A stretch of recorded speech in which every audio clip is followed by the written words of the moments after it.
Vamos lá, né? Nós estamos aqui para dar início a mais uma sessão aqui do nosso segundo ciclo de palestra. Estamos aqui com a grata presença aqui do professor Alexandre, nosso professor visitante sênior do nosso mestrado profissional nacional em ensino de física, e está aqui para nos presentear com a palestra com o título Construtivismos e Abordagens Freirianas no Ensino de Ciências, um desafio no sertão. Né? Bom, o professor Alexandre, como eu já mencionei, ele é nosso professor visitante sênior aqui do mestrado, né? Possui graduação licenciado pela Universidade Federal de Pernambuco, possui mestrado em ensino de ciências pela Universidade de São Paulo, e é PhD em Science Education pela University of Leeds. Tem experiência na área de História e Filosofia da Ciência, aplicada ao ensino de Física, assim como nas áreas de formação de conceitos científicos e matemáticos e de instrumentação para o ensino de Física. Gostaria, nesse momento, né, oficialmente, convidar o professor Alexandre para fazer uso da palavra e iniciar a sua palestra, né, quando ele achar que pode, ok? Tá bom, temos aí tá, estamos ouvindo bem, Alexandre. Beleza. Tranquilo, viu? Fica à vontade. Bem, gente, eu quero agradecer o convite para mais essa atividade. Ontem nós tivemos já a participação na mesa redonda e hoje eu vou tentar fazer um paralelo, mostrar as ligações e diferenças entre as abordagens construtivistas e a abordagem freiriana. Né? A gente nota que existe alguma semelhança e eu quero discutir sobre isso. Em primeiro lugar, falando das abordagens construtivistas, ontem, na abertura, eu cheguei a mencionar levemente que aqueles projetos que haviam sido elaborados na década de 60 em várias áreas, eles sofreram críticas a partir da década de 70 e o caminho que se encontrou foi muito em direção ao construtivismo. Não? Então vamos falar um pouco sobre o que é isso aí. Bem, existe essa palavra construtivismo, ela tem muitos significados. Por exemplo, na matemática, não estou falando de educação matemática, na matemática, ela é um tipo de filosofia da matemática, da natureza da matemática. Né? A matemática tem três grandes correntes: a corrente formalista, a corrente logicista e a corrente intuicionista, também chamada de construtivista. Mas o construtivismo, essa palavra construtivismo, ela é polissêmica, ela carrega muitos significados. E é como a manga de camisa e a manga de chupar. Tem o mesmo nome, mas são coisas diferentes. Então, o construtivismo que se fala em educação matemática não é o mesmo sentido do construtivismo da filosofia da matemática. Deixar isso logo claro. O construtivismo na educação, de um modo geral, da educação científica, seja em química, em física, em biologia ou em matemática, mais especificamente, todos esses construtivismos, existem muitos da atualidade, eles têm uma coisa em comum. Essa coisa em comum é levar em consideração, no ato da educação, aquilo que o estudante já conhece, aquilo que o estudante já pensa a respeito da realidade. Ou seja, não tentar ensinar como se o estudante fosse uma tábua rasa, fosse uma página em branco que nada sabe sobre o assunto. Essa é a maneira tradicional da escola. O professor vem e deposita o conhecimento na mente dos estudantes. Vou falar, por exemplo, de cinemática, vou falar de velocidade. Então, eu vou supor que o estudante que está ali não sabe nada do assunto. Essa é a atitude tradicional. As atitudes construtivistas, de um modo geral, partem do oposto. O aluno tem um conhecimento, seja ele semelhante ou muito diferente daquele conhecimento científico, sobre o assunto. Mesmo que seja muito diferente, ele tem que ser levado em conta para que haja uma mudança conceitual. Não adianta simplesmente se sobrepor um conhecimento a um outro conhecimento, ignorando a existência desse anterior. Então, esse é um ponto de partida que todos os construtivistas, todas as posturas construtivistas vão ter, e isso guarda uma semelhança com as posturas freirianas, quando se vai buscar o tipo de conhecimento que os educandos já têm. Então, a semelhança até aí é plena. Segunda coisa que eu quero dizer é que todos os construtivismos, de um modo geral, se você vai buscar a origem mais antiga deles, eles radicam no pensamento de Kant, de Immanuel Kant, um filósofo alemão, né? Quando fala daqueles a priori, chamados a priori kantianos. E de Kant vai surgir um filósofo no final do século XIX, início do século XX, que é Bergson, que vai influenciar em grande monta vários pensadores, como, por exemplo, Piaget. Então, Piaget é um dos primeiros epistemólogos, todo um filósofo, na verdade, né? Embora a formação básica de Piaget fosse na biologia, né? Ele era um epistemólogo, ele se dedicou verdadeiramente à filosofia da ciência. E, em se dedicando a isso, ele traçou um paralelo entre a origem das ideias científicas no desenvolvimento cognitivo dos indivíduos e a origem da ciência na história. Esse paralelo entre ontogênese e filogênese foi a marca central do pensamento Piaget. Daí que ele vai buscar fases do desenvolvimento cognitivo, aquelas 4 fases do desenvolvimento cognitivo no ser humano, que ele vai identificar como o sensório motor, o pré-operacional, o estágio concreto e o lógico formal. Isso é uma forma de se entender, então, o construtivismo piagetiano, que tem essa base nessa sua teoria de 4 estágios. E quero dizer, estou citando Piaget, porque ele é um dos primeiros grandes construtivistas. Existem outros que eu vou falar.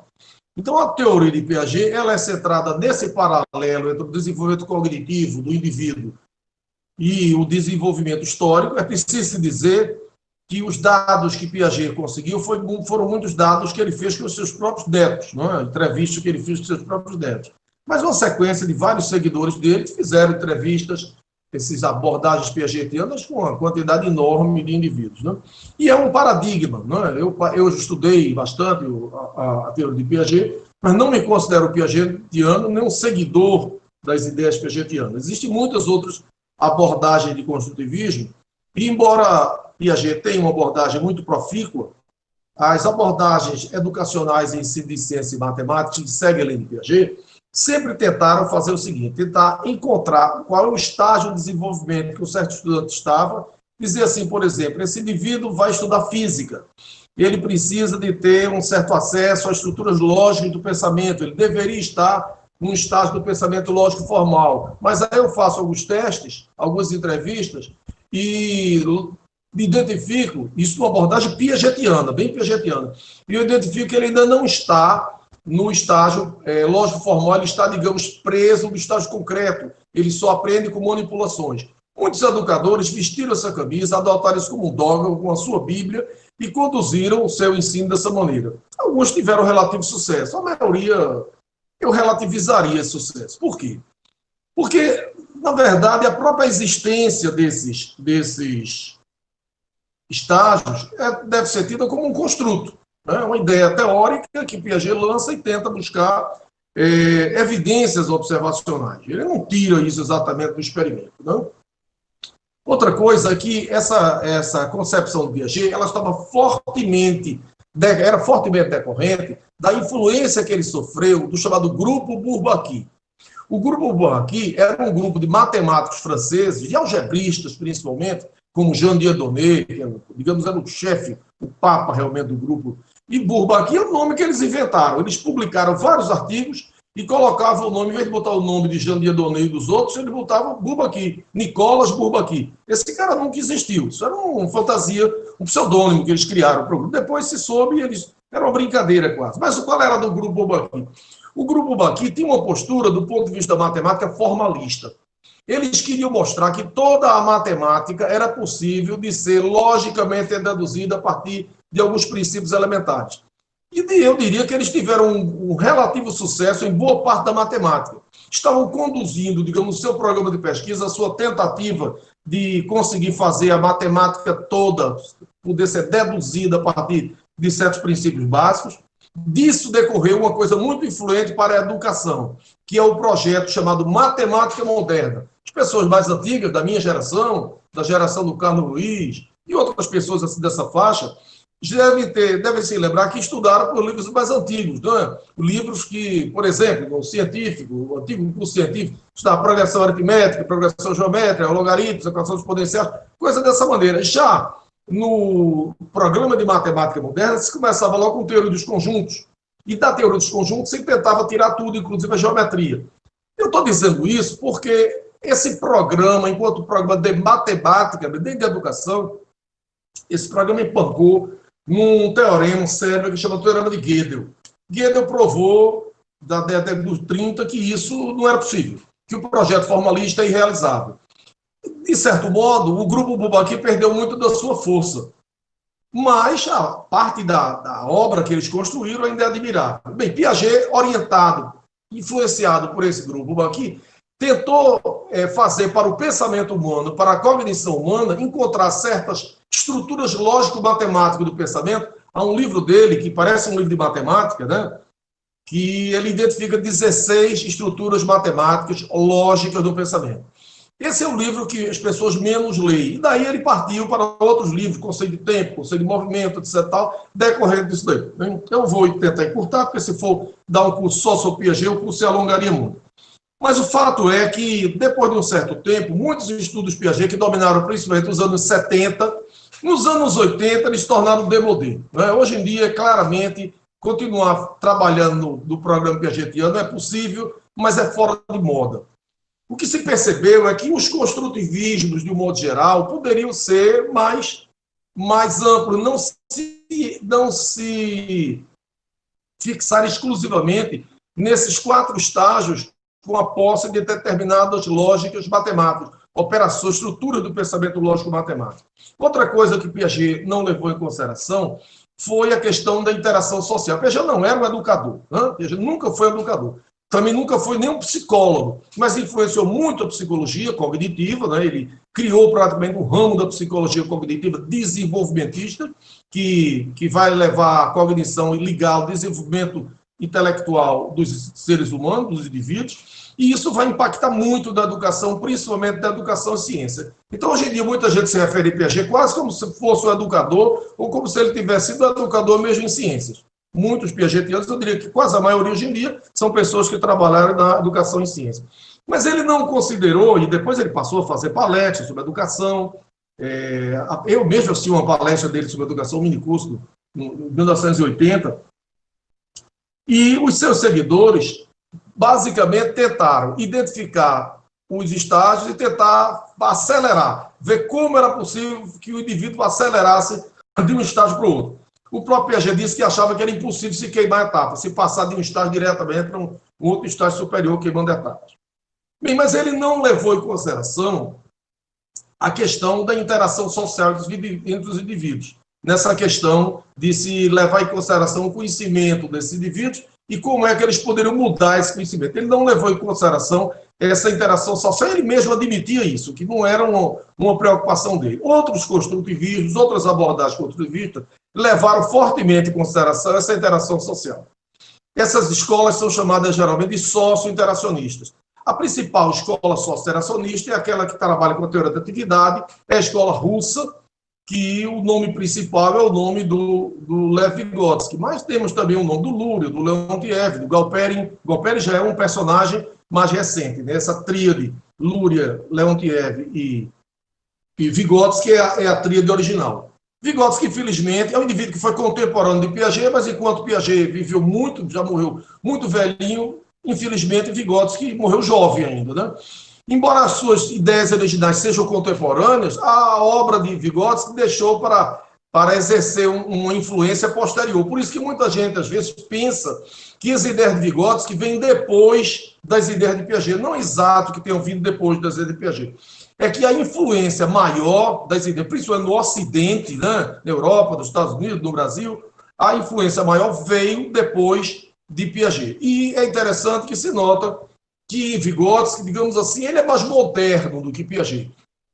Porque ele leva em consideração esse desenvolvimento cognitivo, embora não coloque essas etapas presas a um desenvolvimento lógico formal, mas ele leva fortemente em consideração do eixo maior, talvez, da sua preocupação, é a interação social, é a interação entre os indivíduos. Então, dos contributos principais de Vygotsky é mostrar que, às vezes, o indivíduo se encontra, o estudante, para simplificar, se encontra numa fase de desenvolvimento, o que ele chamava de fase de desenvolvimento, zona de desenvolvimento proximal, em que ele tem dificuldade de compreender certas coisas por si próprio, sozinho, mas ele tem a capacidade latente de compreender com a interação social com outra pessoa, com outros indivíduos, seja esse indivíduo um professor ou provavelmente colegas, essa troca de informação.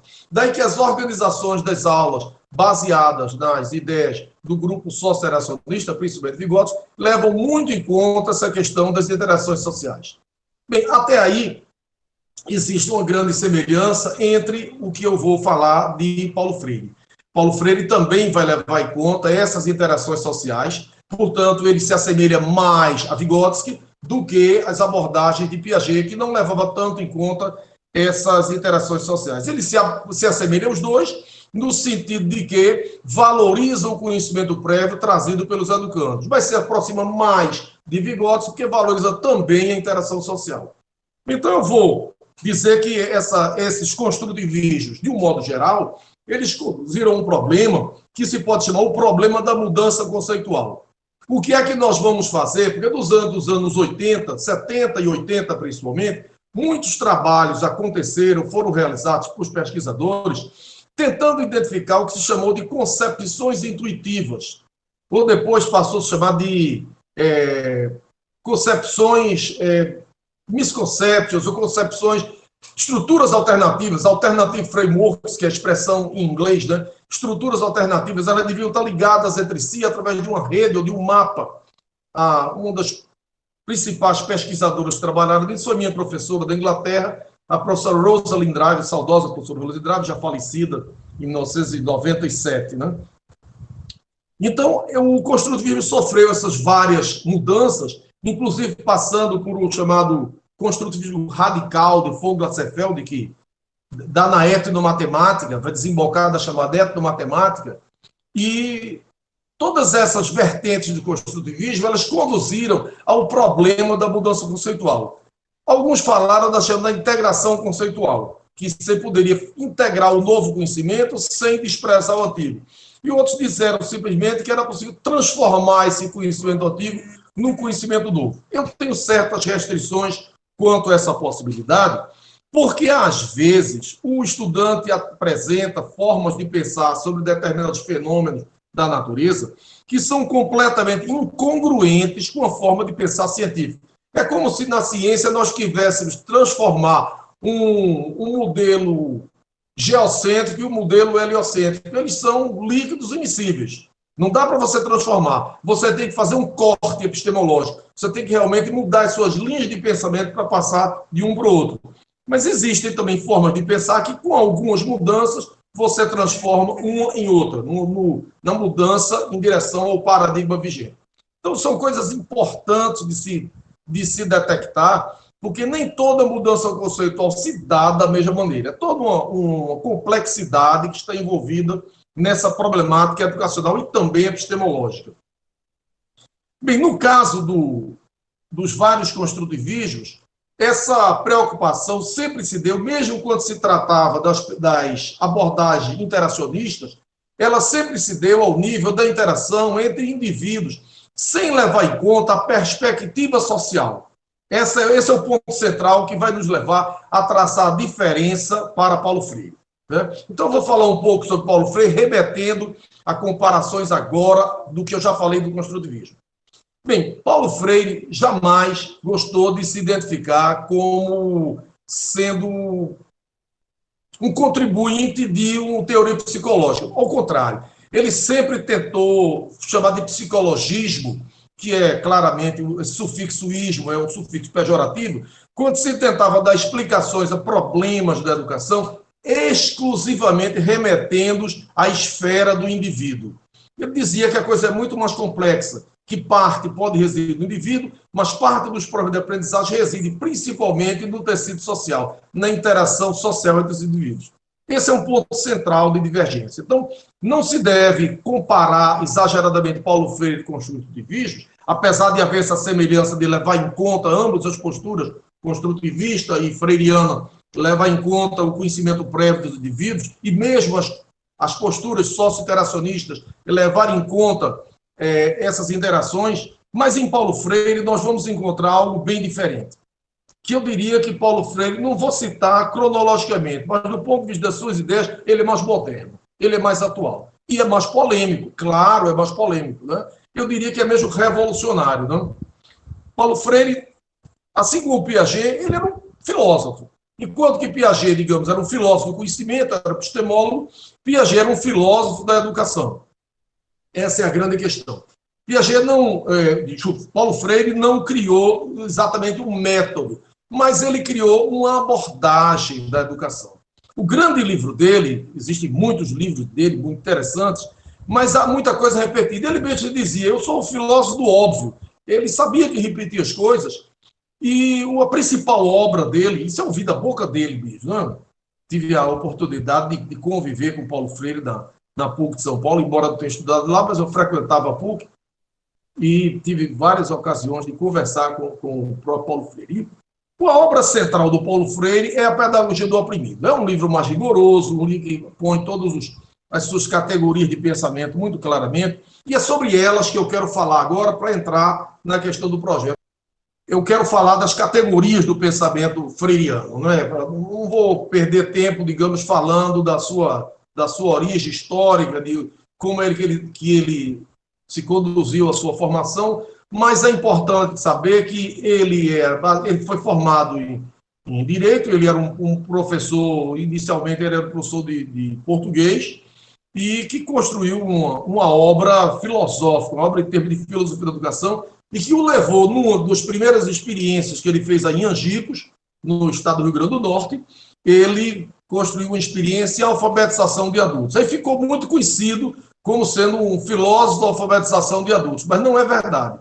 Essa metodologia, essa abordagem freiriana, ela é muito maior, é muito mais abrangente do que algo que se pode exclusivamente usar na educação de outros. Ele mesmo não usou, mas outras pessoas usaram, como a educação em ciências. O Demetrio Elizoikov, o nosso amigo, professor da Universidade Federal de Santa Catarina, o José André Angotti, aí perto de vocês, mesmo o Samuel, que está terminando sua tese de doutorado, também nessa linha de ensino de ciências, numa abordagem freiriana, a Marta Pernambuco, nossa saudosa amiga aí da Universidade Federal do Rio Grande do Norte. Então, existiram muitas pessoas, muitos pesquisadores como esses que eu acabei de mencionar, que reescreveram a abordagem freiriana direcionada ao ensino de ciências. Então, recomendo muito que se preste atenção, não apenas em Freire, mas nesses indivíduos que reescreveram a obra de Paulo Freire. O próprio Paulo Freire, eu ouvi dizer isso na defesa da tese de Demetrio, você me reinventou. É muito bonito, muito humilde da parte do Paulo Freire. Então, eu quero logo discutir alguns conceitos básicos. Bem, Paulo Freire, ele valoriza profundamente o conhecimento que o indivíduo traz e tenta olhar esse conhecimento principalmente ligado ao trabalho. Daí que a educação em Paulo Freire é principalmente uma educação de adultos. Não é principalmente uma educação para alfabetização, mas é sim uma educação de adultos. Tentar fazer uma transposição da abordagem freiriana para ensino de matemática, de ciências, não é uma coisa difícil, é uma coisa possível, é um desafio, mas é uma coisa possível. Mas tentar desenvolver as ideias freirianas para crianças, aí fica mais difícil, porque foge do mundo do trabalho. E uma abordagem freiriana para a educação com crianças fica muito próxima de uma abordagem construtivista, porque essa coisa central é de identificar o mundo-vida do indivíduo como o mundo do trabalho. Então, numa abordagem freiriana, a primeira coisa que ele faz é o que ele chama de levantamento temático. Ele vai tentar fazer discussões, o papel do professor numa abordagem freiriana não é tanto aquele que vai ensinar, aquele que vai tratar o aluno como sendo um poço para ele encher. Aquela coisa que o Plutarco dizia, né?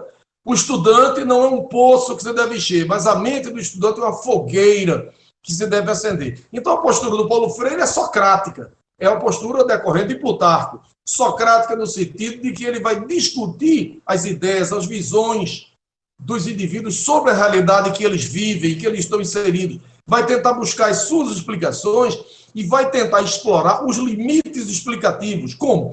Fazendo com que eles conversem entre si. Então, o papel do professor é mais o papel de um animador, não um animador de festa, um animador de auditório, que conta piadas, que faz as pessoas rirem, cantar, levar o véu. Até essas coisas são possíveis. Todo tipo de abordagem, passar um filme, uma transparência, qualquer coisa possível. Mas o central dessa animação não é a alegria. O central da animação é a discussão das ideias. Essa é a questão central. Então, o professor atua como um mediador que faz com que os temas mais importantes sejam levados em conta e as pessoas se posicionem, ou seja, dá a palavra ao educando, o poder da palavra. Isso é uma coisa bíblica também, né? O poder da palavra. É através da palavra que essas pessoas vão se conhecer, vão conhecer a realidade e vão transformar a sua forma de ver o mundo. É uma coisa muito interessante do Paulo Freire. Ele foi muito influenciado pela obra do Graciliano Ramos, né? Nosso, talvez o maior, para mim, o maior escritor brasileiro de todos os tempos, o alagoano Graciliano Ramos. Graciliano Ramos, no seu livro Vidas Secas, é um livro épico, né? Ele tem aquelas cenas da cachorrinha baleia aí, né? De Fabiano, o indivíduo que pena com a sua família pelo sertão e não consegue interpretar a realidade. É interessante que Graciliano Ramos consegue colocar a natureza humana até mesmo no cachorro, que tem sonhos. Na hora de morrer, ele sonha com o paraíso, e o paraíso é alimento. Então, o Fabiano, o Graciliano coloca o Fabiano como preso no universo vocabular restrito, e esse universo vocabular restrito em que ele está o impede de compreender, de interpretar criticamente a realidade. E ele diz uma coisa linda, que ele vive a opressão, preso nesse universo vocabular restrito, o indivíduo vive a opressão como se vivesse a própria liberdade. Isso é muito bonito. É inspirado nesse tipo de postura de libertar o indivíduo, de fazê-lo interpretar a realidade e compreendê-la criticamente para alcançar a liberdade. Isso é a postura freiriana. Então, Freire vai atuar em chamado círculo de cultura. A primeira coisa que ele vai fazer recomendar que se faça um levantamento temático. O que é isso? É uma busca do que ele chama de temas geradores. Veja, essas expressões são importantíssimas. Temas geradores. O que são temas geradores? São expressões, são palavras, são conceitos que são fundamentais na vida do indivíduo, no trabalho do indivíduo, na sua existência, e que ele tem uma certa interpretação, e nós vamos tentar promover uma discussão para que daí dessa discussão se possa levar à construção de um conhecimento. Eu vou dar exemplo daqui a pouquinho no nosso trabalho lá em Angico, que estamos desenvolvendo com os colegas da Universidade da UFERJ, de Mossoró. Né? Então, daqui a pouquinho eu dou esses exemplos. Então, vejam bem. Então, nós vamos tentar buscar esses temas geradores, que são temas ligados à vida do indivíduo, ao trabalho, e em cima desses temas geradores, que são buscados com entrevistas, nós vamos organizar círculos de cultura, que são uma disposição, digamos, de reunião, círculos realmente, para tirar a forma de que o professor é visto como alguém mais poderoso, lá de cima, numa mesa, e todos calados na plataforma ouvindo. Então, todos têm o direito igual à palavra. E o professor apenas media e coloca um para falar e tenta contra-argumentar o que é que você achou do que ele está dizendo, coisas dessa natureza. Nessa troca de significados entre as várias interpretações, o que o professor almeja, aquele mediador almeja, é problematizar o conteúdo. Essa é uma expressão importantíssima. É aqueles conteúdos tratados, sendo tratados como problemas, como coisas que se buscam uma solução. Então, ele não vai chegar e depositar a sua solução. Ele vai perguntar qual é a sua interpretação, o que é que você acha da interpretação do que ele disse. E vai tentar também colocar-se diante das múltiplas interpretações. Entendeu? Isso é o que ele vai fazer. Essa forma de agir, a chamada problematização do conteúdo, também é uma coisa de natureza muito socrática, que está baseada na maiêutica socrática, na forma de imaginar que parte do conhecimento o indivíduo já traz dentro de si. É fazer esse conhecimento brotar e, através de uma discussão, de uma dialética, se buscar as contradições. Não é? Então, a educação freiriana é uma educação dialética, no sentido de que se busca as contradições naquelas várias interpretações que surgem na discussão. E é, principalmente, uma educação também dialógica, que ela opera através do diálogo, da conversa, da troca de significados entre os indivíduos, onde se busca uma síntese, que é uma síntese dialética. Né? Não sei se foi muito complexo isso aí, mas basicamente é isso, ela é dialógica e dialética. Ela procede essa busca da problematização do conteúdo através do diálogo, da troca de significados e da síntese que se busca através das várias contradições que se pode identificar. Então, eu vou dar alguns exemplos aqui para corporificar melhor no nosso trabalho que estamos fazendo de angicos? Bem, em primeiro lugar, dizer que é muito interessante e foi uma coincidência histórica, não é? Na verdade, nem o Rafael, nem a Erlânia, nem eu, nem a Rosiane, nem o Carlos Luiz, todos o pessoal que está envolvido nesse projeto, nós não pensamos em fazer angicos. Angicos surgiu assim, com uma grata surpresa.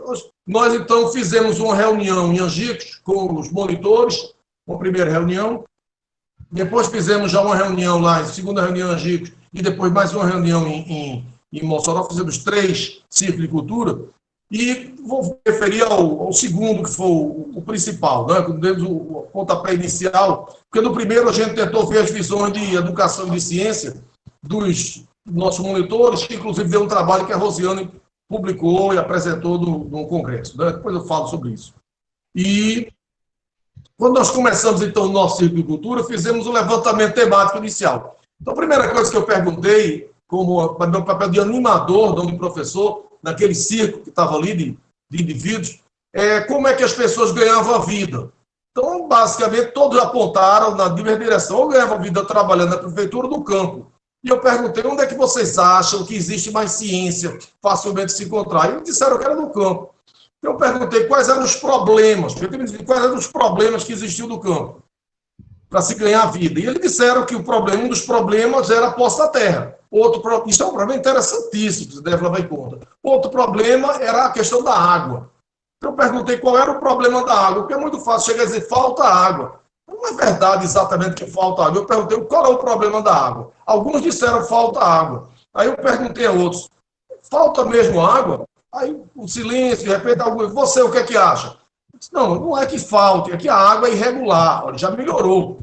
Chove, aqui chove, mas não chove todo dia, não chove toda época. Então, existe um regime de chuvas muito, muito bem definido, e isso que o Rafael conhece muito bem, do semiárido, né?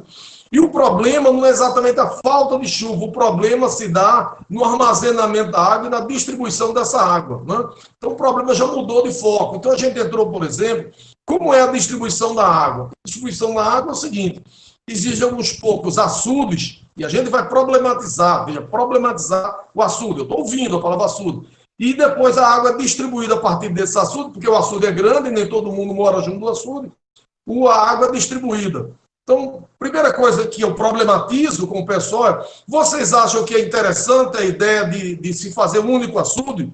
Ou seria interessante vários açudes? Veja, vários açudes, você simplifica a distribuição. Poucos de grandes açudes, você já centraliza a distribuição. Como é a distribuição? A distribuição é com encanamentos? Não, a distribuição é principalmente através de carro-pipa. Eu pergunto, e como é que o indivíduo que está sem água recebe esse carro-pipa? Ele recebe como um presente. Quem dá é uma autoridade governamental que leva através de caminhões, não sei exatamente de quem, não cheguei a detalhar isso, então ele é visto como um presente. Então veja, aí eu pergunto, vocês acham que era melhor manter essa distribuição dessa maneira? Não era melhor se fazer um outro tipo de distribuição? Então surge a ideia de vários assuntos. Então eles começam a discutir e começam a perceber, por exemplo, que existe uma ciência nisso aí. Por exemplo, o açude não é a melhor maneira, a açudagem não é a maneira melhor de se armazenar, porque no açude você tem uma lâmina de água muito grande, então você pode colocar experimentos, como você coloca a água num copo, e esse copo você tira a água e coloca num prato. É a mesma água, a mesma quantidade de água, mas no prato evapora mais rapidamente. Então, quando você coloca a água no açude, você facilita a evaporação, ela vai embora sem ser usada. Então, o fato de você colocar no açude não é a melhor opção científico-técnica. E depois você ainda distribuir essa água por carro-pipa, você mantém uma dependência econômica das pessoas que levam esses carro-pipas. Então, você veja que é impossível se separar a questão da ciência, nós estávamos falando de evaporação, com a questão política, de decidir por esse ou aquela forma de armazenamento. Então, há muita coisa que se deve discutir isso aí, porque é preciso que se entenda que a ciência entra aí não apenas como uma ilustração, mas entra como uma ferramenta de decodificação do mundo. Sem o conhecimento científico, o indivíduo não vai ter condição, vai ficar como o Fabiano na Vidas Secas, vai ficar preso no seu universo vocabular e vai viver a opressão como se vivesse a liberdade. A ciência ele dá mecanismo de libertação. ele dá mecanismo de interpretação dessa realidade e ele percebe essa realidade de forma crítica. Então, a ciência não serve como um adorno, serve como uma ferramenta de emancipação do indivíduo. É essa que é a abordagem freiriana. A ciência tem um conteúdo de projeção do indivíduo na sua própria realização na vida. Né? Dizia Paulo Freire, né?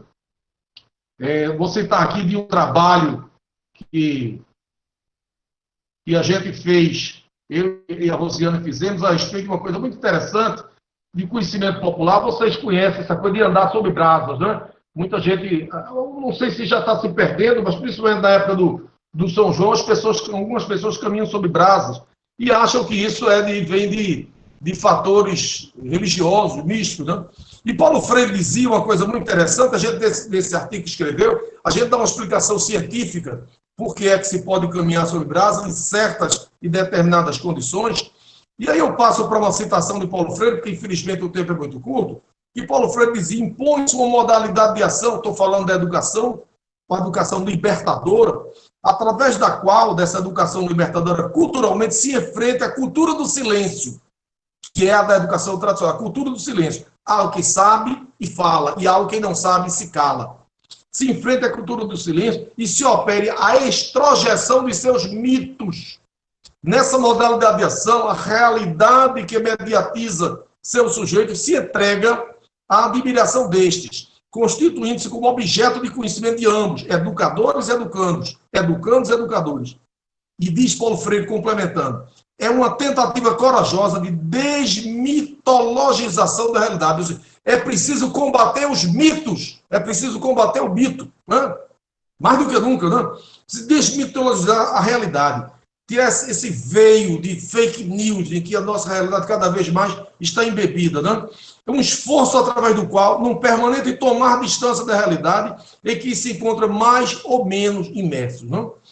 Então, eu não tenho tempo aqui, das perguntas, posso levar em consideração alguns fatores, algumas características desse exemplo que eu citei aqui do caminhar sobre brasas.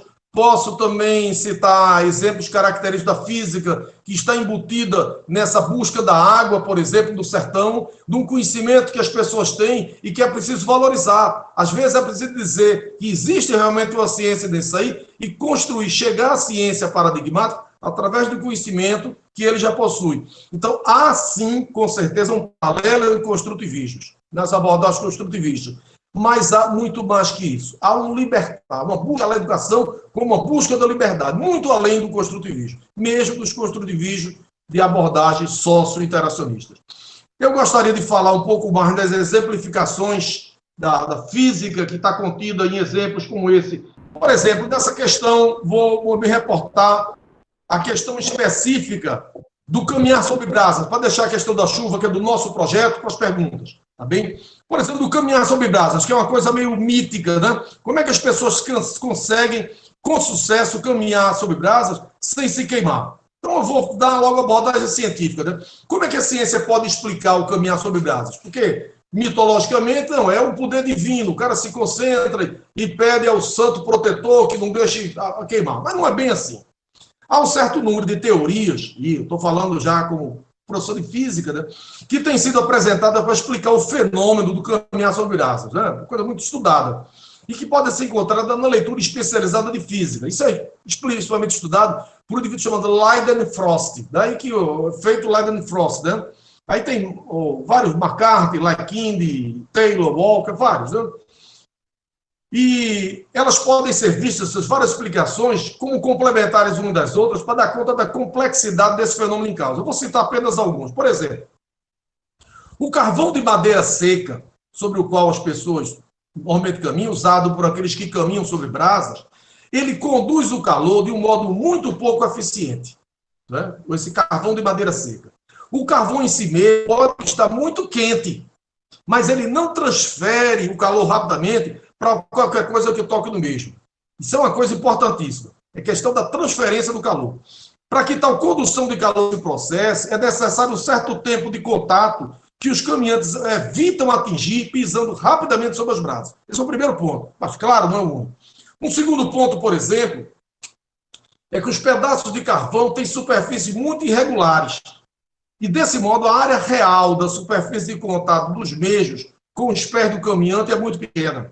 Isso torna a condução de calor para os pés ainda mais difícil, pois a condução de calor é proporcional à área de contato. Estou dizendo conhecimentos de física que o indivíduo que fosse trabalhar uma problematização do conteúdo, um professor, tinha que se munir desse conhecimento para não chegar e tentar reinventar a roda. Isso que a gente tem que conversar com o Rafael, por exemplo. Conversei recentemente com o Rafael sobre questão de chuva. A gente não pode problematizar uma questão de chuva e desarmado para discussão, não é verdade, Rafael? Então, terceiro, por exemplo, o carvão madeira tem um baixo calor específico. Ou seja, eles mudam facilmente de temperatura, mesmo com uma pequena transferência de calor. Desse modo, embora possam estar a temperaturas elevadas, eles não possuem muita energia interna a ser transferida na forma de calor para os pés do caminhante, como se poderia supor. 4. Acrescente-se a isso o fato de que o caminhar sobre brasas é feito geralmente após a temperatura da fogueira já ter arrefecido. Ninguém acende a fogueira e começa logo a caminhar. Nunca. Né? Espalham-se os pedaços de carvão pelo chão e deixam-se os mesmos arrefecerem por um certo tempo. Desse modo, os pedaços de carvão ficarão encobertos por uma certa quantidade de cinza. A cinza tem uma condução térmica ainda menor que o carvão sólido e reduz assim ainda mais a transmissão do calor das brasas para os pés. Um quinto fator, tem muita coisa de física para se discutir disso aí. Aqueles que caminham sobre as brasas não gastam muito tempo sobre os pedaços de carvão. Eles mantêm sempre em movimento. Um tempo de contato no máximo de 1 segundo com cada pedaço de carvão parece ser um valor seguro para garantir uma baixa transferência de calor para os pés. Sexto, além disso, o sangue é um bom condutor de calor. Desse modo, o calor que chega aos pés é rapidamente transmitido pelo sangue ao resto do corpo, não permitindo assim que o mesmo atinja rapidamente uma temperatura muito alta. E sétimo, que é talvez o mais importante, que é o efeito Leidenfrost. O efeito Leidenfrost parece desempenhar também um papel importante na explicação desse fenômeno. Esse efeito ocorre quando um objeto frio e molhado, como o pé, toca um outro objeto quente e seco, como os pedaços de carvão. A água vaporiza-se, criando assim uma barreira de vapor entre o objeto quente e o objeto frio. Uma barreira de vapor que vai durar muito pouco tempo. Desse modo, os dois objetos não se tocam verdadeiramente. E a evaporação da água do objeto mais frio, ou simplesmente do suor, quando é excessivo, é uma coisa que ajuda. Se o cara estiver nervoso, ele tem menor probabilidade, ele fica suando frio, ele tem menor probabilidade de sair correndo para o braço e se queimar. E não se queimar. Se o cara for corajoso, ele se queima facilmente. Ele no sua frio, ele vai se queimar mais facilmente. Então, desse modo, os dois objetos não se tocam verdadeiramente. A evaporação da água do objeto mais frio, ou simplesmente do suor, ou disse assim, no caso do pé, é muito mais lenta do que poderia se esperar. Desde que o vapor é também um mau condutor de calor, o pé não se queima facilmente. Bem, tem muitas coisas que se poderia desenvolver da física disso aí. O que eu quero dizer, tem também as distâncias que não são muito longas, etc. Tem muito o caminhar, que também não se coloca muito peso. Ninguém é doido de colocar um outro das costas, isso aí que a pressão vai facilitar. Existe muitas outras coisas. E a precaução, principalmente, de manter o pé molhado, né? Tem gente que já coloca uma bacia assim, molha o pé e sai correndo por cima, né? Bem, então esses fatores todos há certamente outras tentativas de representação desse curioso fenômeno que se opõe à explicação científica e que são veiculadas por muitos dos seus praticantes. Alguns místicos, por exemplo, têm alegado que antes de caminhar sobre as brasas, eles costumam entoar certos cânticos e fazer certos exercícios respiratórios. Toda uma mística. Há mesmo aqueles que se expressam em um tom mais requintado, afirmando que tais procedimentos criam um certo campo de energia. Já começa a fantasia, né? Que os protegeu de possíveis queimaduras. Embora do ponto de vista científico isso não tenha o menor sentido, há de se considerar, entretanto, como certo que a tolerância à dor, essa sim, é algo que pode ser qualificado dependendo de fatores psicológicos. O que eu estou querendo dizer é que existe uma grande quantidade de ciência envolvida aí e que se pode explorar numa sequência de experimentos e de discussões com os diversos indivíduos. Se pode até mesmo fazer um experimento. Tem uma na Científica América de chumbo quente, que o cara molha a mão, coloca no chumbo quente e tira ligeiro. Se você deixar lá dentro, perdeu a mão. Mas se você coloca lá dentro, você tem um artigo do Walker, Jerry Walker, que é o exemplo do fenômeno Leidenfrost. Existem outras coisas interessantes sobre chuva, que aí eu não vou abordar agora, mas se tocarem nas perguntas, eu volto, que é o que a gente estava planejando, eu e o Rafael, estava planejando para nosso arsenal, nossas armas que nós vamos levar para a luta. que um professor responsável, freiriano, ele não vai para o oba-oba. Muita gente pensa que a educação, oba-oba, bota todo mundo. Longe disso. Você tem que ir munido, porque uma aula tradicional, você vai dizer o que você quer. Não, eu vou dizer o que eu quero, não vou fazer o problema dois, não vou fazer um. Numa abordagem freiriana, você tem que ir peito aberto. E você tem que estar muito mais preparado, exige muito do professor. Então, nós temos que ter um arsenal para discutir isso aí. Eu vou, daqui a pouco, sugerir perguntas sobre isso. Eu vou exibir parte desse arsenal que eu e o Rafael estamos discutindo sobre questões de chuva, porque sabemos que isso é um dos temas essenciais que aparecerão também em busca de água, como é que se encontra água numa região semidesértica, coisa da natureza, né? Para se explorar. E vou fazer algumas comparações, se possível, de coisas que esses indivíduos pensam e que acham que são poderes místicos, como é que eles encontram água, a questão do profeta da seca, etc., tal, que nós estávamos conversando um dia desse também, e como é que isso tem a ver com a ciência, né? Isso tudo tem que ser levado em consideração para que se faça uma problematização responsável e que se possa mostrar que a física pode surgir nesse contexto e ser uma ferramenta emancipadora desses indivíduos, que é a questão principal. A ciência tem um papel essencial deles decodificar a realidade, para que eles não sejam como um gato numa biblioteca, cercado de conhecimento, mas não sabe para que é que serve. Essa é a breve apresentação que eu queria fazer, tentando mostrar o paralelo entre os construtivismos em suas diversas formas e a abordagem freiriana. E o central da abordagem freiriana, que é essa questão da educação para a libertação. Não é simplesmente a interação, mas a interação levando em consideração a questão política, social e econômica. Vamos abrir para as perguntas para a gente poder desenvolver outros temas. Ok, Alexandre. Muito obrigado aí. Presencialmente, virtualmente, a gente deixa os aplausos aí, né, para a sua apresentação. É, de fato, uma temática de terreno muito fértil, né, para se discutir, principalmente quando a gente fala dessas questões relacionadas ao sertão.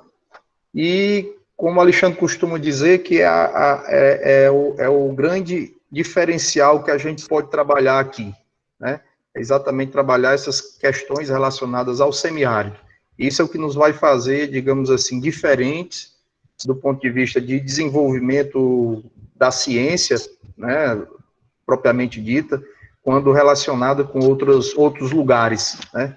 Então, gostei muito do paralelo, até anotei aqui, né, Piaget, Vygotsky e Paulo Freire, né? Aí dá para fazer aqui 3 círculos e você vê aí que a interseção entre os 3, né, fica com relação à questão dos conhecimentos prévios, né? E há uma interseção apenas entre Paulo Freire e Vygotsky, que é a questão do contexto social, né? Isso. E centrado no mundo do trabalho, né? No mundo do trabalho e a busca da liberdade. A interpretar criticamente a realidade que o indivíduo está inserido. E aí, quando a gente traz isso para a nossa realidade do sertão, do semiárido, aí você tem um terreno extremamente diversificado de temas que podem ser abordados, né? Então, acho que ficou aí essa descrição forte aí da questão dessas diferenças e semelhanças entre esses 3 grandes pensadores, né?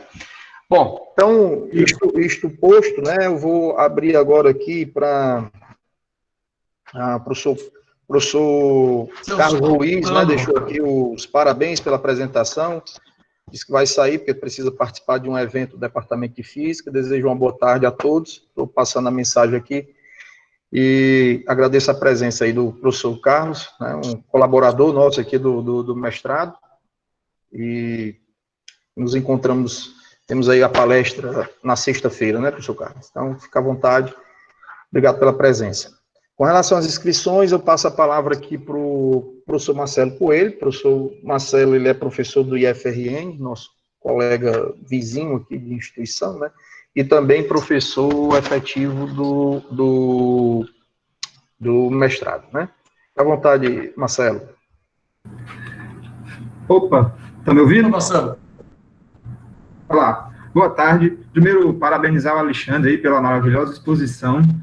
É indiscutível, importantíssimo esse ciclo de palestra, é indiscutível a importância que o MNPF tem para esse projeto de melhorar a educação científica aqui nessa região, no entorno de Mossoró, e pessoas como o Alexandre, né, que tem uma vasta experiência, eles enriquecem muito esse projeto e contribuem de uma maneira ímpar, né? Acho que sem par.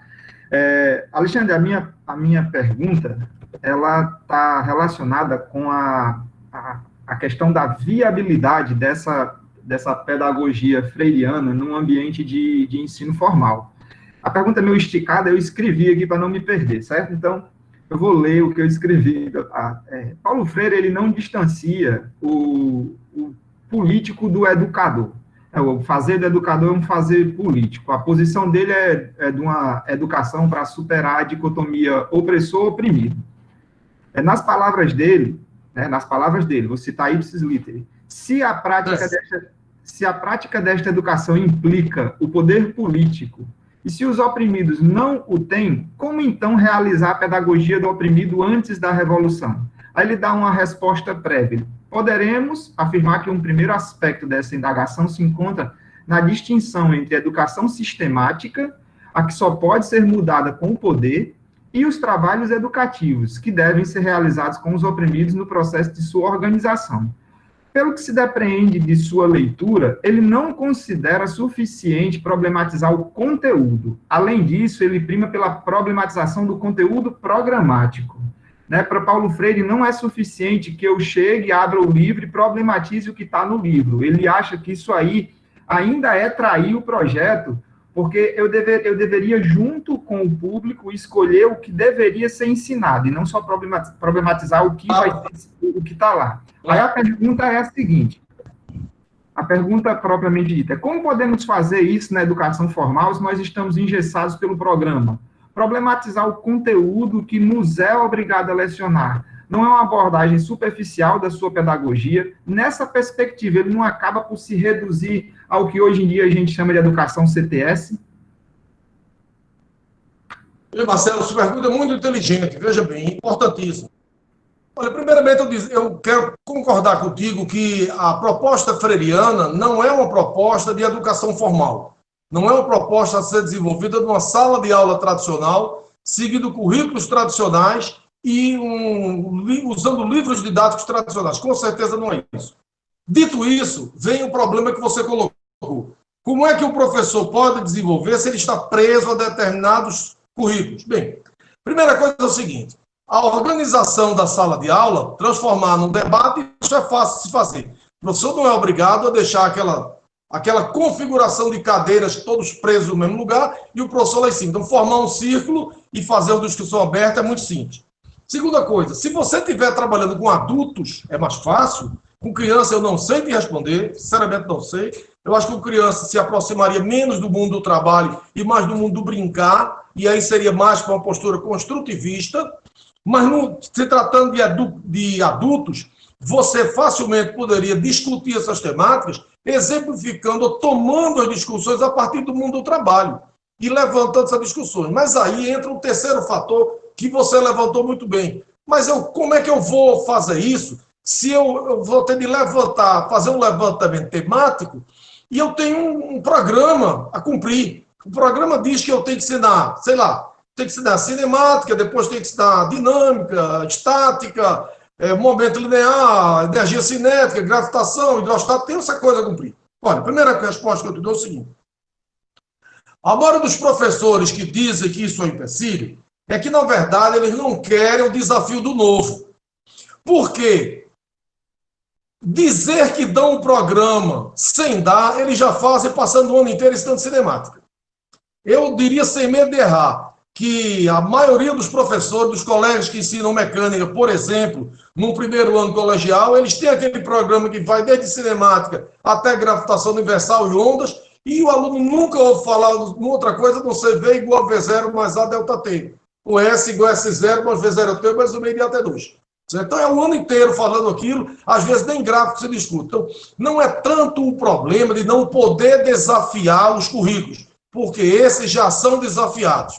O problema é, eu não quero desafiar o novo numa direção que eu não conheço. Eu não tenho esse compromisso. Então, não é tanto esse o problema. Mas vou colocar uma questão central. Você pode perfeitamente entender que um certo conteúdo, tomemos, por exemplo, o caso do calor, que nós estamos abordando. Você pode dar uma abordagem, vou começar a dar uma aula de calor, uma abordagem tradicional. Primeira coisa, começo logo falando de temperatura. E eu, criminosamente, eu começo falando de temperatura, dando a concepção moderna, atual. Vou dizer que a matéria é constituída de átomos, que essas coisas num gás, por exemplo, estão em vibração, vou dar uma temperatura ligada a uma ideia da energia cinética média das moléculas, etc, etc. Bem, já começo aí. E depois falo de termômetros, e falo de calorimetria, dilatação térmica. Eu não ligo nada com o mundo deles. Ora, esses mesmos assuntos poderiam ser dados numa sequência diferente. Você pode falar de calorimetria, pode falar de calor específico, pode falar de dilatação térmica, de coeficiente de dilatação, essas coisas todas, transformação de temperatura, tudo isso é ponto crítico, tudo isso você pode fazer, mas não tem que dar nessa sequência. E você pode perfeitamente partir do conhecimento que ele já tem. Eu vou te dar um exemplo. Uma vez, Marcelo, eu estava num churrasco com várias pessoas, num clube, e tinha uma senhora humilde conversando junto, eu não a conhecia, conversando, e ela morava na praia, dizia que morava na praia, e tinha um barraquinho. E ela tinha construído o barraquinho de palha dela, mas tinha tido a precaução de vacinar ele antes contra o fogo, para que ele não incendiasse. Eu estava ouvindo, sim, sem querer, brechão da conversa dos outros, é falta de educação. Mas eu não me contive. Quando ela falou de vacinar contra o fogo, aí eu vou perder a educação e vou perguntar a ela o que é isso. Eu, educadamente, como posso, imagina logo, eu, educadamente, eu cheguei e perguntei à senhora, olha, eu não quero meter na sua conversa, mas eu ouvi a senhora falando de vacinar contra o fogo, o que é isso? Ela usou o termo vacinar, que ela ouve, sabe o que é vacina, mas ela ouve, proteger contra. E ela me explicou que vacinar contra o fogo era o seguinte, ela fazia as tramas da palha seca, ainda não muito seca, ainda úmida, com os palhos do coco, que tirava, e tramava, fazia uma rede daquilo ali. E eles ficavam, não encostavam um na outra, ficavam ainda com seiva. Aí fazia o telhado, ela passava uma tocha próximo daquilo ali. Quando ela passava a tocha, aí ele queimava um pouquinho, saía seiva. E saindo da seiva, ela aproximava uma da outra. Aí ela ia completando. Ora, o que ela consegue com isso é secar a palha e adensar a mesma. E aí, se fizesse isso, ela podia cozinhar dentro de casa. Se não fizesse, quando a palha secasse naturalmente, quando ela cozesse, pegava fogo. Faz sentido. Eu fiquei espantado. Eu ensinava termodinâmica, se eu fosse fazer uma casa de palha, a minha ia queimar. E a mulher nunca disse termodinâmica, a casa dela de palha não ia queimar. Ela tinha um conhecimento que eu não tinha. Eu ia fazer, ia deixar, entraria de secar naturalmente. Ia ficar cheio de buraco. Quando a chama se aproximasse, queimava facilmente. É como você tem uma folha de papel, Marcelo. Você pega um fósforo e aproxima esse fósforo da mesma distância da ponta da folha de papel, ou você aproxima do centro da folha de papel. Claro que na ponta queima mais facilmente. Por quê? Porque na ponta a concentração de matéria é menor. Você aproxima ali, tem pouco. Se você tem mais matéria, que aquela que é do Q igual a MC delta teta, você tem a mesma quantidade de calor sendo transferida, mas para você obter um delta teta, se você tira o valor do delta teta, o M vai para baixo. A massa. Quanto mais massa você tem adensada, concentrada, maior dificuldade você vai ter de, com uma determinada transferência de calor, você aumentar a temperatura. Não é verdade? Então, você tendo mais massa concentrada, você tendo um adensamento, quando você fecha aquela palha, você facilita que ela não pegue fogo. A minha casa ia pegar fogo, eu não ia fazer isso. Então, você veja que, a partir de um conhecimento do mundo vida da pessoa, do mundo do trabalho, que não sei se ela ganhava vida com aquilo, muita gente no seu trabalho faz isso. Ela tinha um conhecimento de termodinâmica. Compreende? Então, muitas vezes, nós é que desconhecemos o mundo vida das pessoas. E o mundo vida está cheio do conhecimento científico, né? Eu estava querendo discutir, por exemplo, também a questão da busca de água. Há muito conhecimento científico que as pessoas têm, mas não estão codificados na forma como nós conhecemos, paradigmática. Então, para eles, isso praticamente não existe.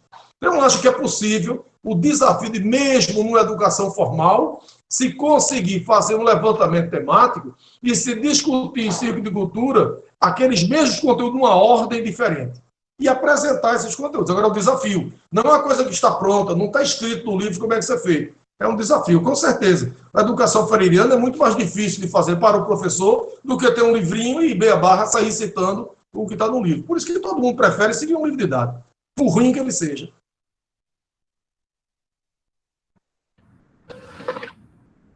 Obrigado, Alexandre. Só para complementar, né?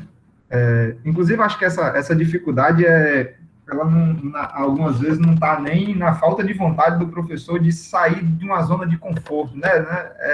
Na verdade, é um medo de sair para outro mundo, né? Porque isso, com certeza. Sair da zona de conforto é ir para outro mundo, é outra coisa mesmo, é outra proposta, é educar para libertar, como você falou, para perceber que a ciência, ela de fato, ela pode ajudar o cara a construir um projeto de vida que não seja de submissão, de fato, sair para outro mundo mesmo. Obrigado pela resposta. Isso aí. Ok, Marcelo, obrigado aí pela discussão, né? Acho que muito oportuna. Explicações aí do professor Alexandre também, mas mais alguém gostaria de fazer alguma intervenção, algum questionamento? Alexandre, gostaria de acrescentar mais alguma coisa? Eu queria dar um toque sobre aquilo que a gente estava discutindo um dia desse, Pode que era a vontade, questão da água no sertão, que é um dos temas centrais, né?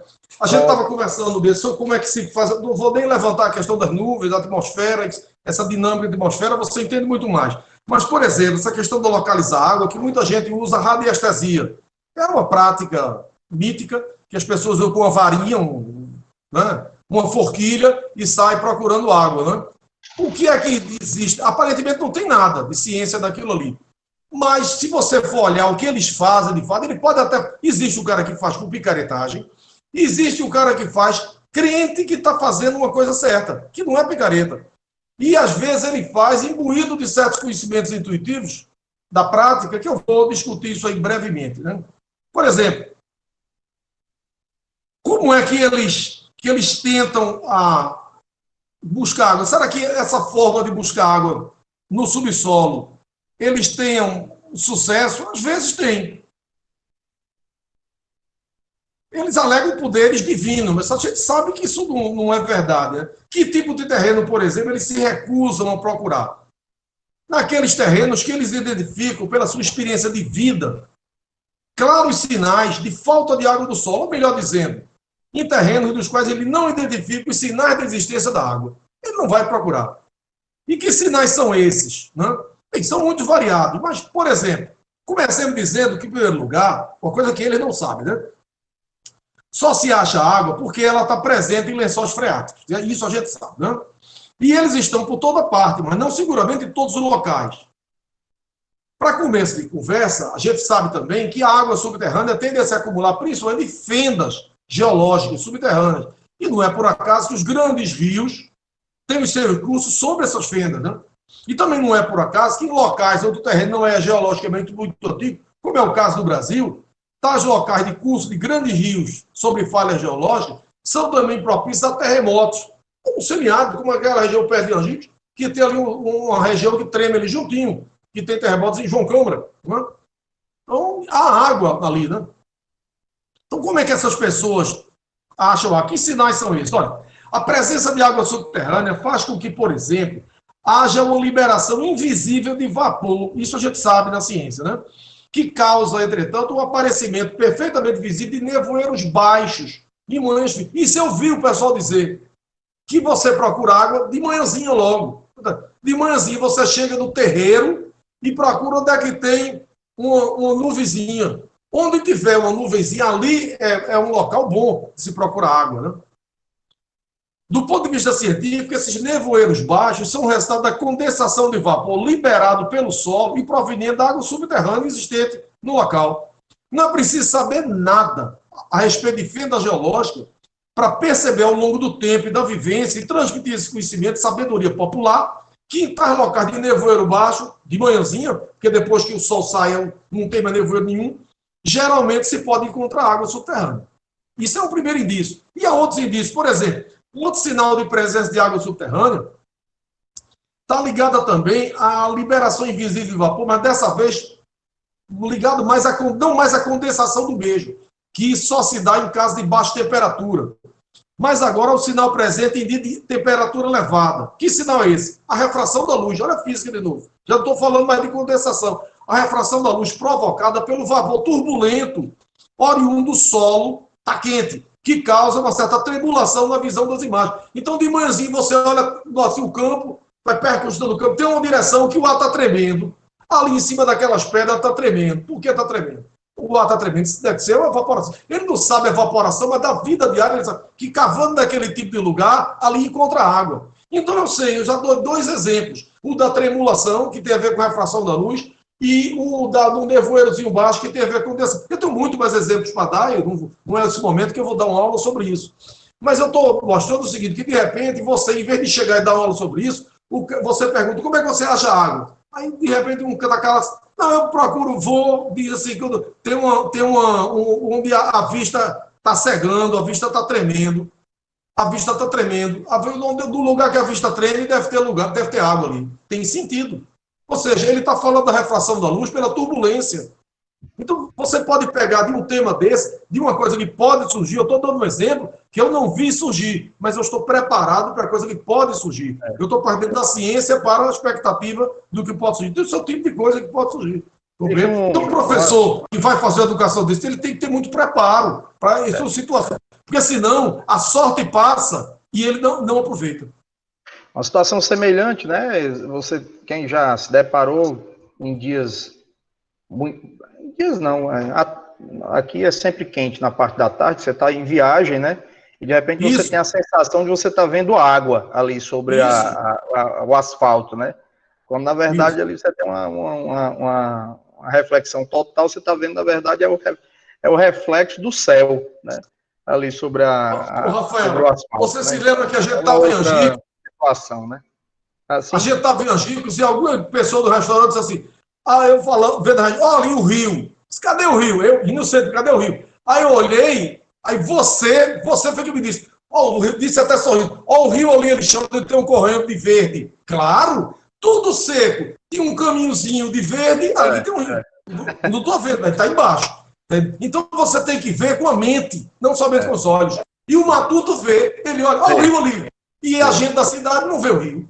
A gente que estudou física não vê o rio, porque a física da gente não está ligada com a realidade dele. E é um desafio. O rio está lá, o cara está vendo no verde. Eu fiquei curioso outro dia, eu estou ainda... Tem muitos outros exemplos para dar, para discutir isso aí, infelizmente o tempo é muito curto, né? A gente vai ter a oportunidade de discutir isso ao longo do nosso projeto, né? Das discussões do nosso projeto. Outro dia, Alexandre, eu estava vendo um depoimento, né, de um profeta da chuva, né? Outro dia, né, eu estou curioso ainda para tentar ver se há alguma relação, né? Que um profeta da chuva falando que em épocas que há um indício, né, de inverno, que ele chama de inverno, que na verdade não é a estação do ano inverno, né, mas que acaba sendo inverno para eles. É a estação da chuva. A estação da chuva é o inverno porque é a única época do ano que você tem temperaturas mais amenas, né? Então, como a temperatura cai um pouco, aí acaba associando o inverno, né? Tem a ver, né? Tem a ver com a imposição de que o que a gente associa a cada estação, que vem do norte. Que a gente associa o frio ao inverno. No sertão, Marcelo, só tem 2 estações, inverno e inferno. Pois é, mas aí o sertanejo se acostumou E está no livro didático, né? O menino pega o livro, a estação inverno e a estação que chove. Exatamente. Para ele é isso. A Maria José Fernandes, né, colocou aí, em Quixadá, anualmente, tem um encontro dos profetas da chuva que faz previsão de chuva para o ano, né? Eu morei em Quixadá minha infância inteira, né? Inclusive, quem criou esse encontro dos profetas da chuva foi o pai de um amigo meu de infância, né, que estudava comigo. Ele até é funcionário da CAGES, lá no Ceará. Bom, mas o que eu ia falar é o seguinte, que eu fiquei curioso, estou tentando encontrar alguma relação, ainda não encontrei, que ele falava que quando havia possibilidade de chuva à vista, né, você escutava o coachar dos sapos com mais intensidade, né? E ele associava isso a um fenômeno que ele vou citar as palavras dele, essa é a parte que ficou, me intrigou, que eu estou tentando ver se eu consigo fazer alguma relação, a uma espécie de adensamento, uma espécie de concha acústica da atmosfera, né? Onde o coachar desses sapos acabariam reverberando de forma mais sonora, né? Então existem várias questões que cada um ele encontra uma explicação, né, em algum fenômeno natural da natureza, da fauna ou da própria flora, né, para tentar encontrar caminhos que possam permitir uma suposta previsão, né, das chuvas, né. Então, outra coisa interessante, Rafael, é que muitos animais têm uma percepção das variações de pressão atmosférica muito superior à nossa. Sem dúvida. Muito superior. Quer dizer que da cultura chinesa, chinesa, eles usam muito né, animais para fazer a previsão de chuva. Né? Na verdade, quase todos os animais irracionais, a parte sensorial deles é pressão atmosférica é bem superior às nossas, né? Claro. É até Está muito ligado nisso aí, né? Até aqueles mosquitinhos do interior que fica querendo entrar no nariz da gente, na boca, né? Não tem aqueles... O cara fica coçando o nariz o tempo todo, né? Pronto, aqueles mosquitinhos lá, eles têm um sensorzinho de gás carbônico, né? Então, eles procuram a região do corpo da pessoa onde tem a maior concentração de gás carbônico, né? Dióxido de carbono da nossa respiração. Você vê um fenômeno interessante que está na cultura, por exemplo, dos marinheiros da Idade Média. Eles, quando estavam, por exemplo, em calmaria, sem ventos, aí, de repente, eles olhavam para o mastro do navio e na ponta dos mastros subia, aparecia um fogo, iluminava alguma coisa, uma bola de fogo, que é chamado fogo de Santelmo. Aquilo não dava mais nada, porque por dentro das pontas. De repente, o ar ficou mais seco, a pressão diminuiu, e era assim, lá vem chuva. Aí ele dizia que era Santo Telmo, São Telmo. É o santo protetor dos marinheiros. Aquilo era o santo, a luz do santo que aparecia. Era, na verdade, um efeito de iluminação elétrica que aparecia porque o ar ficou mais seco. Mas é muito interessante. A cultura tinha toda certeza. Aquilo ali realmente é um sintoma de que vem chuva. Na verdade, essa como eu disse no início, né, um terreno muito vasto, né? Quando a gente coloca cultura popular, envolve a perspectiva freiriana, né? E todas as relações que a gente possa encontrar com a física e com a ciência de uma forma geral, né? É um negócio fantástico. Aquela palestra até que você divulgou nos grupos hoje lá do Moisés, né, do professor Moisés, sobre a física da vida, né, aquilo é fantástico. É uma maravilha, né? Uma maravilha. Né? Quem puder aí, basta colocar no YouTube. Já assisti 2 vezes. A física da vida. É uma perspectiva da aplicação da física nos sistemas biológicos humanos, né? Numa perspectiva da teoria do evolucionismo, né? Um negócio fantástico, né? Então você vê funcionando ali perfeitamente bem do ponto de vista da física e da biologia, né? E é interessante até a parte que ele fala lá sobre a questão das ligações, né? Como que aparece a física quântica na biologia, né? E ele diz simplesmente não aparece, né? Porque se aparecesse a quântica lá na biologia, não teria evolução, né? A questão das ligações, da natureza das ligações, né? Da biologia são ligações mais fracas, enfim. Então, um negócio fantástico, né? Enfim, a conversa tá boa. Gostaria de perguntar se tem alguém mais inscrito aí que quisesse fazer. Vamos aprofundar essa conversa do nosso seminário do grupo. É verdade. Né? É verdade. Faça o seu. Estou assistindo. Vamos lá. Ok, não temos mais inscritos, então agradecer aqui a presença do professor Alexandre. Muito obrigado Obrigado, digo eu. Pela palestra, pela conversa. Né? E agradecer a todos aqui a presença. Vamos agora dar um intervalozinho aí de uns 30 minutos e a gente retorna aí com a próxima palestra, que eu não estou com o nome aqui na cabeça, mas faz parte daí, está aí na programação de hoje, tá bom? Então é isso, pessoal. Obrigado, tchau, valeu.